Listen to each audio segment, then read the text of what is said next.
Hello everyone, আজকে শিখাবো কীভাবে তৈরি করতে হয় কাবাব।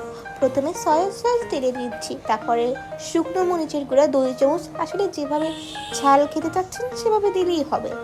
তারপর একটু দিব জিরা গুঁড়াটা আপনার পরিমাণ মতো দিয়ে, মাংস অনুযায়ী আসলে। তারপর দিব হচ্ছে ধনিয়া গুঁড়া, আসলে আমার মশলাদার করতে চাচ্ছি তো, তাই মশলা একটু বেশি দিচ্ছি। আপনি যদি মশলা কম চান তাহলে কম দিবেন। একটু লবণ দিলাম স্বাদ মতো, একটু হালকা চিনিটা দিলে আসলে খাবারের স্বাদটা দ্বিগুণ বেড়ে যায়। এখানে একটু তেঁতুলের সস দিলাম, একটু ট্যাঙ্গি ফ্লেভার, আর একটু টমেটো সস দিলাম যাতে স্বাদটা আরও ভালো আসে। তার সাথে দিবেন টক দই দিলে কি হয় যে খাবারটা তাড়াতাড়ি সেদ্ধ হয়ে যাবে, মাংসটা তাড়াতাড়ি সেদ্ধ হয়ে যাবে। এরপর পরিমাণ মতো আদা রসুন সব দিবেন, মানে যতটুকু আসলে মাংসের পরিমাণ অনুযায়ী। আদা রসুন, আমার আদাটা ঠান্ডা ছিল, আসলে ফ্রিজে ছিল।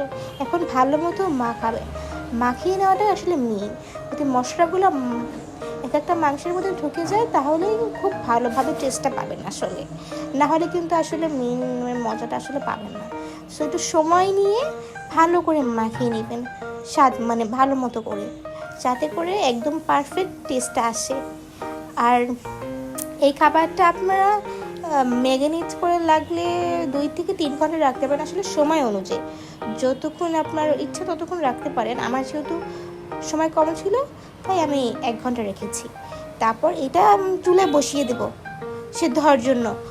ওদিকে আবার আমি পরোটা তৈরি করে নেব, তো আপনাদের দেখাবো কীভাবে পরোটাটা বেলতে হয়। আসলে এটা নর্মাল পরোটা না, এটা একটু আমার ভাইয়ের বানানো স্পেশাল পরোটা, যার কারণে এটা একটু অন্যরকম, মানে হাত দিয়ে একটু ভিতরে একটু মুচমুচে হবে, বাইরেটা একদম নরম হবে। সো পাশে আমার বোন আছে, তো ওর ভয়েসটা আপনি শুনতে পাচ্ছেন, আসলে ছোটো মানুষ তো দেখতে পাচ্ছেন কীভাবে আসলে পরোটা তৈরি করা হচ্ছে। পরোটা না আসলে কী বলবো ঠিক বুঝতেছি না কোন টাইপের। তো পরোটাটা আমরা এখন তেলে ভেজে নেব, হালকা তেলে, মানে বেশি তেল দিয়ে আসলে ভাজবো না। পাশে কড়াইটাকে ইগনোর করবেন। আরেকটা জিনিস বলতে ভুলে গিয়েছি, ওইটা সেদ্ধ হওয়ার পর ওইটা একটু শ্যালো ফ্রাই করে নেবেন, তাহলে এরকমের আসবে।